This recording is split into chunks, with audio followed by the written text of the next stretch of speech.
Yes, we have to stop this and go now to this press conference that's being held by folks that are associated with R. Kelly. Let's listen. The parents of every single tool available for them legally to make contact with their daughter, including but not limited to contacting 3 of Mr. Kelly's managers, contacting 3 of Mr. Kelly's lawyers, including his last lawyer, Steve Greenberg, whom we sent a letter directly to in January. We have received no confirmation from anyone associated with Robert Sylvester Kelly whether this family can speak to their daughter. And when I say family, I mean more than just the parents of Joycelyn Savage. Her 2 sisters are here, and they will have a brief statement to the press about their desire to speak directly to their sister. If there's nothing going on, if there's no problems and she's in a consensual, loving relationship with Mr. Robert Sylvester Kelly, she could easily speak to her 2 younger sisters, her grandmother, her aunts, her uncles, her immediate family. We are in a battle to make sure that she is not a victim to the allegations that we've heard and now the charges that we've heard against Robert Sylvester Kelly. We know of 3 investigations, one of which has already led to 10 charges and 4 different victims, 3 of which are new victims. So we want the record to be clear that from the very beginning of this, the Savage family has brought this to light because they didn't want another victim. They didn't want the world not to know what was happening, but we also now want to provide facts and proof. Mr. Kelly stated on Gayle King's show that Mr. Timothy Savage provided his daughter on stage at a concert that Mr. Kelly was performing at. That is absolutely not true.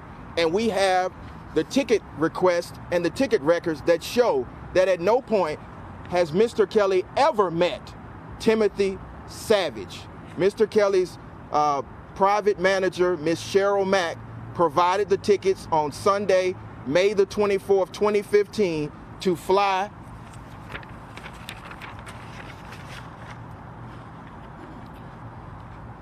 Joycelyn Savage out to the concert. We will provide proof and copies of this so that you can understand. It was provided by Cheryl A. Mack and sent to her email of an American Airlines ticket. So we would ask Mr. Kelly, if he has proof, show his receipts. He also indicated that these parents came forward after the money stopped. I can state here unequivocally that at no point have the Savages requested any money from Mr. Robert Sylvester Kelly. They have never received any money from Robert Sylvester Kelly. They don't want any money from Robert Sylvester Kelly. Now, he has settled at least 6 known cases with non-disclosure agreements with large, substantial payouts to individuals. Maybe he's confusing those payouts with the Savages. And the question is, why was he making those payouts if there was nothing nefarious happening? We believe that there are enablers that have allowed Mr. Kelly to participate in the crimes that he's alleged to have committed. But we want the record to remain clear that at no point did Tim and Joycelyn Savage ever request, ever demand, ever receive any financial compensation from Robert Sylvester Kelly. We also have proof of an American Airlines ticket for one of the individuals that we believe is being held against her will, that was dated on April the 29th, 2015, which is clearly showing that she would have been underage when she arrived in the custody and control of Robert Sylvester Kelly. So again, the ball is in Mr. Kelly's court. Make Joycelyn Savage available to her parents in person in a neutral city or Atlanta, Georgia, so we can have a direct conversation with her about this alleged consensual relationship. And should you continue to defame my clients, you will see us in a court of law in Fulton County, Georgia, where we will prove exactly what we're saying is the truth. This was never about a legal case. This was about returning Joycelyn Savage to her family. At this time, I would like to ask her middle sister to come up and give a brief statement to show that Joycelyn Savage is not communicating with her family. Hello, I'm Joycelyn Savage, middle sister. Joycelyn recently has been out in the media lately being controlled by R. Kelly. And if people don't realize it by now, that most of the stuff that's being said in the media of her saying she's fine, she's okay, I'm not, being abused, she would have called home by now. She would have called my mom, my dad, she would have called my little sister, she would have called me, her grandparents, anybody. I know for a fact my sister is not okay. I know for a fact R. Kelly is mentally destroying her, and I just want her home. And I know that he has put a lot of things in her head that makes her think that the world, not just the family, but the world is out to get her, which is not true. And I just want her home and safe, and I want to know that she's okay. That's all I want to know. Thank you. And just to further emphasize the damage that is occurring because of the lack of contact for well over 2 years, I would like to call up her little sister to make a direct plea to Joycelyn Savage. I am Joycelyn Savage's little sister. I haven't seen my sister in 2 years, and it's very heartbreaking because I can't see her because I feel like she's being controlled by someone that doesn't want to talk to me. And plus, I haven't seen her and I haven't talked to her. At least she can call her family or me for my birthday, Christmas, or even talk or go to her grandfather's funeral for the most of sake. Thank you, Jory. And so I do want briefly Tim and Joycelyn to speak to you guys, and then we may take some questions. But Tim, go ahead and speak. I want to thank y'all today. The allegations that Mr. Kelly has brought against my family is very horrific, and it's just unworthy of my family to deserve any type of things that he's saying in the media about us. We are a solid family. We care about our daughter. From day one, the only thing we wanted to do was actually to see our daughter, hear from our daughter, and make sure she's fine. If she wanted to carry on a relationship with Mr. Kelly, that would be her prerogative. But as a parent, our thing is to make sure that she's healthy, safe, and sound, and make sure she's fine. That's what we've been saying since day one. We have been on the media multiple times. Even when Mr. Kelly has had a concert here in Atlanta, Georgia, we have went to the press, and the only thing we wanted to do to make sure our daughter was healthy, safe, and sound. If she wanted to continue with a relationship with Mr. Kelly, that would have been her prerogative. But the most important thing for us, to make sure she's healthy. Thank you. I'm Joycelyn Savage's mom, Joycelyn Savage. Only thing I want to say, Joycelyn, if you're seeing this message, please know that I love you. I'm your mother. I love you dearly. Nothing that we've done was to defame you or to embarrass you. It's because we care about your well-being. We went from seeing you or talking to you daily or weekly to not seeing you in 2 years. So that is a clear indication to us and as a mother that something's definitely wrong with this situation.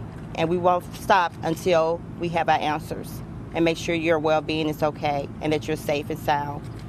Thank you. And so just to reiterate, the statements that Mr. Robert Sylvester Kelly stated about the Savage family receiving funds, we have not received any funds. There's absolutely no proof of us receiving funds, and we would ask Mr. Kelly, if he truly believes that, provide the receipts. We've also, and we'll provide, Dante will provide you the emails that show who flew Joycelyn Savage up to the concert to meet with Mr. Kelly for a business relationship, a business arrangement where he was supposed to produce music for Joycelyn Savage for Sony. We have proof of that as well. This case is about receipts, and it's about actual proof. And so with that, I will take any questions that you may have in the media. Can we talk to Mr. Savage again? This morning when Gayle King interviewed, the interview with Gayle King and Mr. Kelly this morning, he spoke specifically to that first meeting at the concert, and your attorney represented, talked to you about that. But could you talk a little bit, walk us through what happened at this concert? He said you were angling to get her on stage, and that's where it all sort of started.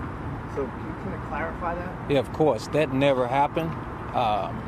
Mr. Kelly's manager came to our boutique to see the girls perform, and he wanted them to see how a big crowd, because Joycelyn had already performed with other artists here in Georgia. She was already had an EP, which is multiple songs already out.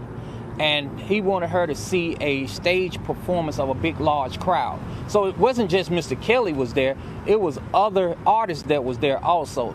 So the whole thing was for them to actually to go there and see how big of an artist and see and actually get a feel for what it's like. And then what happened? And from there, Mr. Kelly had passed on a number. I guess one of his nephew, which was my daughter, was there, Jalen. And I told Jalen to give me the number. From there, my wife took over the number, and they made contact with Ms. Shira Mack, and that's when the meeting adjourned from there.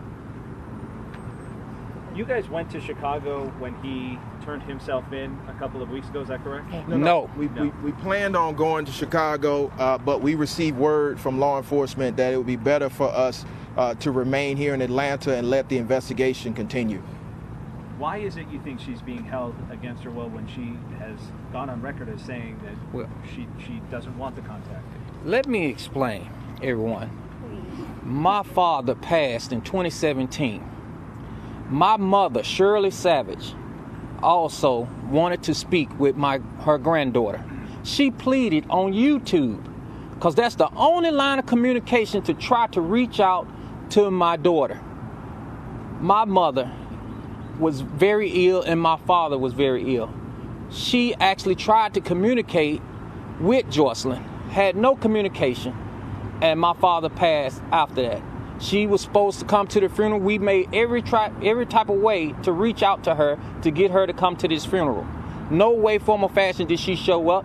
No type of contact was made, and at that point, she did not come to the funeral. I remind you, grandfather and granddaddy and Joycelyn and me and Joy was very close with him. Yes, also they was very close with them, with my father. So let's be known that as a parent, as a grandparent, as uncles, as niece, nephews, whatever, you have some type of relationship that you can't talk to anyone in your family. No one, if it's not me, if it's not my wife, not her sisters, no one, grandparents. Is that normal, guys? You tell me if it's normal. I don't think so. That's a sure sign of Stockholm Syndrome that's going on right now. And how hard was it for you and your family to watch R. Kelly as he became emotional, as he defended himself? Just what was that like for you? Did you all watch that as a family? Yes, we did watch it as a family. It's disturbing. It was emotionally disturbing for all of us. I sit there and I wanted to not just pray for my daughter, but pray for Mr. Kelly to get some type of healing. I am a man that grew up in the church. My daughters grew up in the church. My family is a church-going family, and we believe that Jesus Christ will always help all of us. And that's my beliefs, and that's what I'm praying for Mr. Kelly, to get some type of help and let the law make the choice of actually bringing justice to Mr. Kelly. And bringing my daughter home. I want to add what I saw on TV this morning about his way he acted when he got upset. I can only imagine what he does behind closed doors when he's not on camera. What do you mean? Explain. He has a bad temper. He's very controlling, and when the girls don't do something or say something that he likes, he really throws a rage and becomes physically violent to the girls. You're speaking of the part where he got up in the interview and he started with his fist. Yes. So when you saw that's what you were thinking? Yes, of course. What's your reaction when he specifically asked about your daughter, and then he talks about a mother and a father would sell their daughter? What's your reaction when you heard that specifically? And again, to get into that's the part where I think that Mr. Kelly is treading very closely to defamation, because at no point did this family sell their daughter to anyone or provide their daughter for anything for money. I know that's the facts, but can you talk about just your personal reaction when you hear him say something like that? Go ahead. It's very heartbreaking. I love my daughter to death. I love all my kids. Me and my wife been married over 23 years. It hurts me so much to hear that being said. And it's just speechless to hear that saying that we would sell our kids. That's unheard of. To me, as a mother, it only confirms what allegations of what extent he would go to cover himself. So it's very heartbreaking to know the truth and to know what he's saying on live TV. It confirms even more of what we've known for over 2 years. And then one more thing I wanted to mention. It's a lot of people out there saying it's the parents' fault. Blame the parents. The parents should go to jail. And people's asking, why did you give your daughter to R. Kelly? The thing is, my sister was working with him for business, music, and only. Like, she was working for him for only music purposes only. And the thing is, it's no different from, Lady Gaga. And they was like talking about how after the allegations came out, why y'all knew about the allegations back in 2000, was it 2006?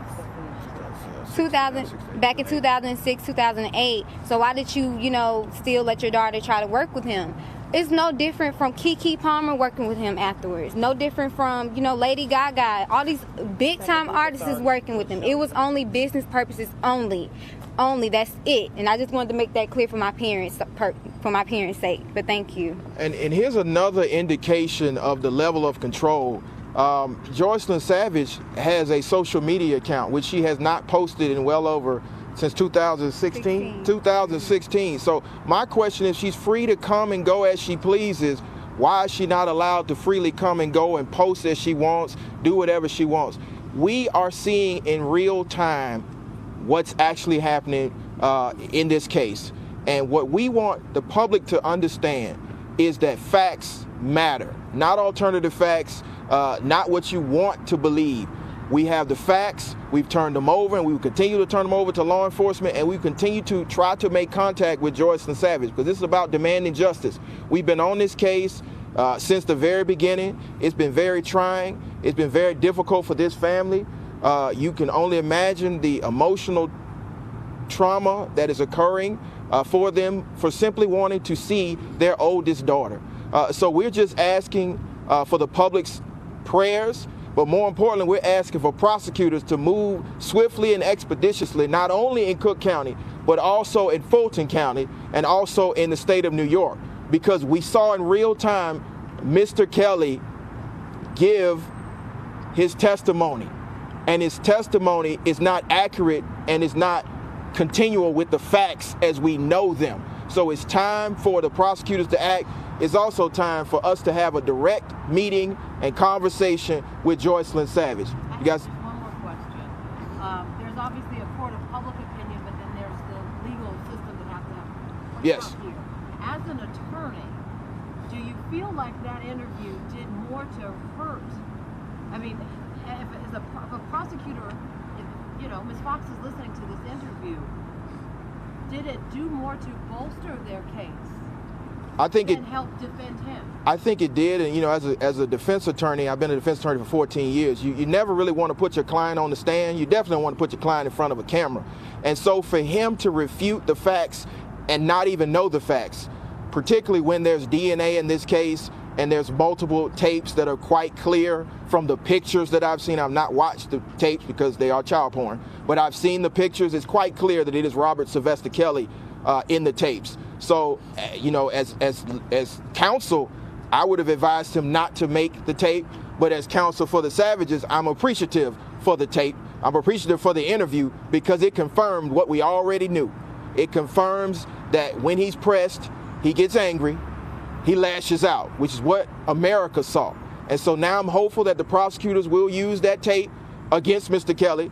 I'm also hopeful that they will make contact with Joycelyn Savage immediately, because imagine if he would do that on live national television, what he would do behind closed doors and what lengths he would go to make sure that, as he said it, his life remains the way it has been. So that's my response to seeing that interview. And I thank CBS for doing the interview, but I would like the rest of the press to understand that facts are important. that we need to make sure we hold them accountable to the facts. And when you have an opportunity to interview Mr. Kelly, you ask him the difficult questions. Namely, why are there so many tapes? Because we know of 3. Through our investigation, we know there are more than 3. If everybody's lying, why are there so many accusers? 8 in the documentary, 48 that we know of.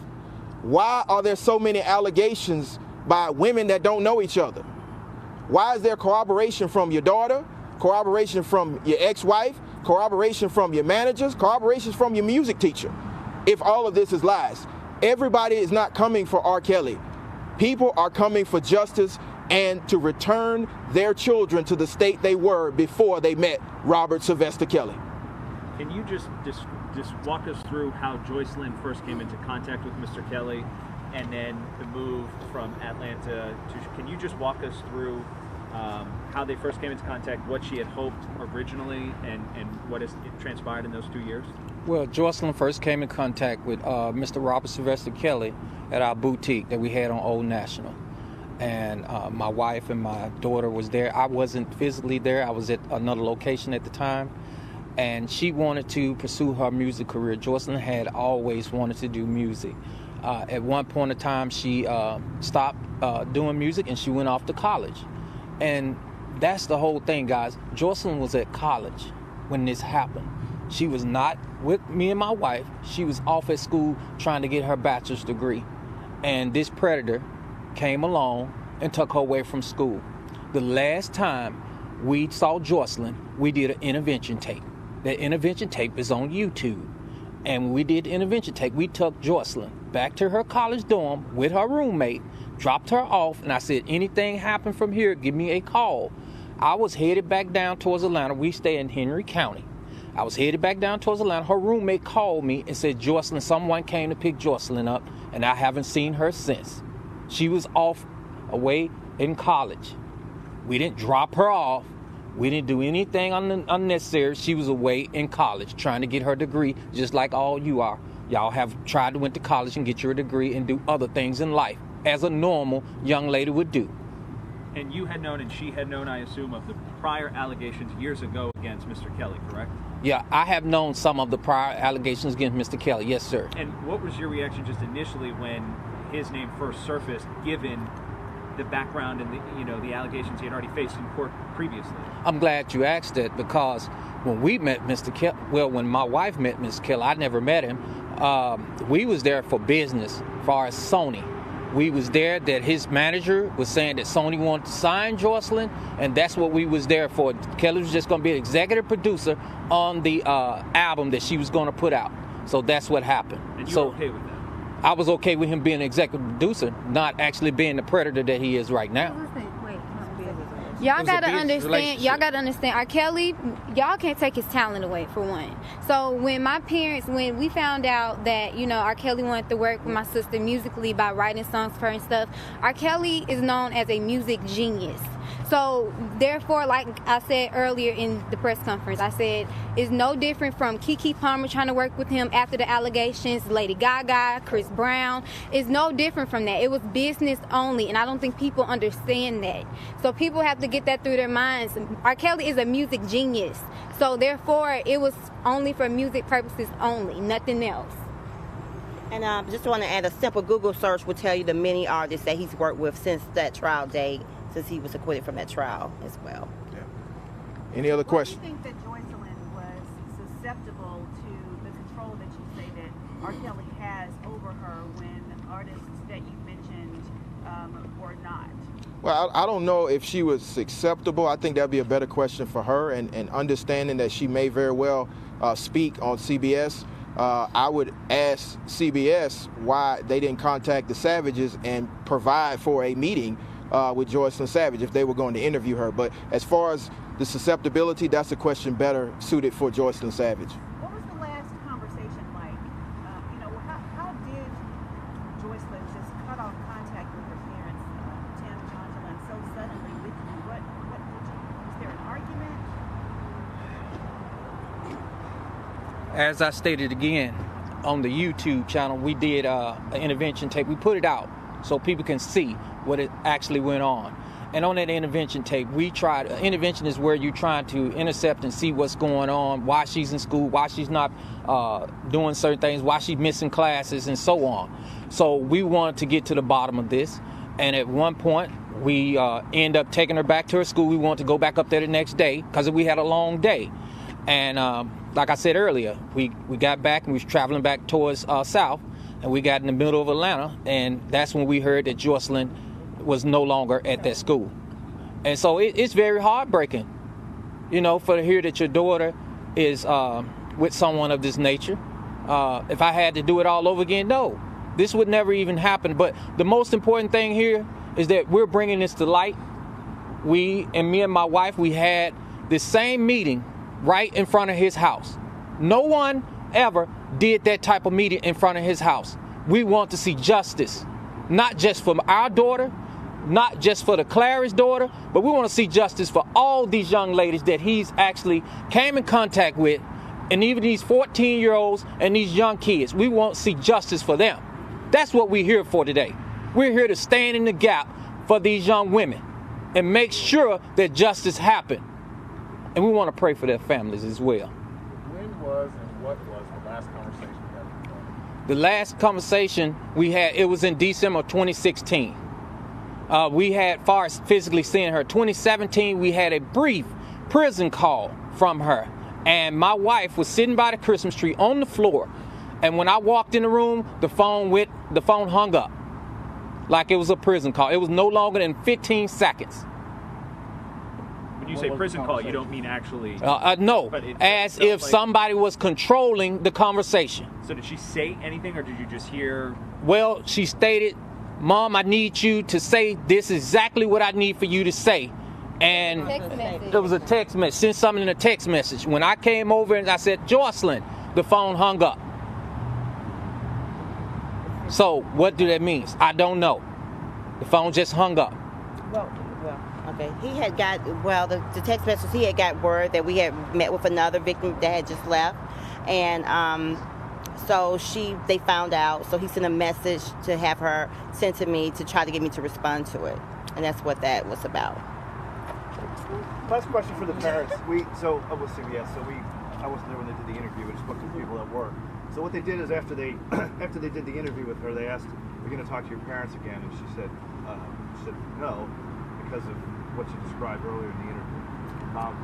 You're optimistic that this is going to go in a direction where they may be able to speak to her again. Are you both, after watching her do that interview, what do you both feel is going to happen? We haven't seen her interview. We haven't seen that interview, but we hope to see our daughter and get her the help that she deserves and she needs. Hopefully she's well, but if she's not, we're going to move in a fashion to where we can get that help for her. I think that what the family is preparing for is, regardless of what happens to Robert Sylvester Kelly, we will provide the necessary resources. We've received phone calls from counselors and psychiatrists from around the country who are willing to accept the charge to help Joycelyn. And I've seen a brief clip of the interview, and my concern is, if you don't want to see your parents, why don't you want to see your little sisters and your aunts and your cousins and your grandmother? There's actually something going on. So, I look forward to seeing the entire clip, the entire video, but that's not going to change our resolve. You don't stop loving a child simply because the child doesn't know what's in their best interest. And so what I would say is, it'd be in Mr. Kelly's best interest that he gets Joycelyn Savage in contact with her parents. And we've always said that, which is why we reached out to his attorneys, we reached out to his managers.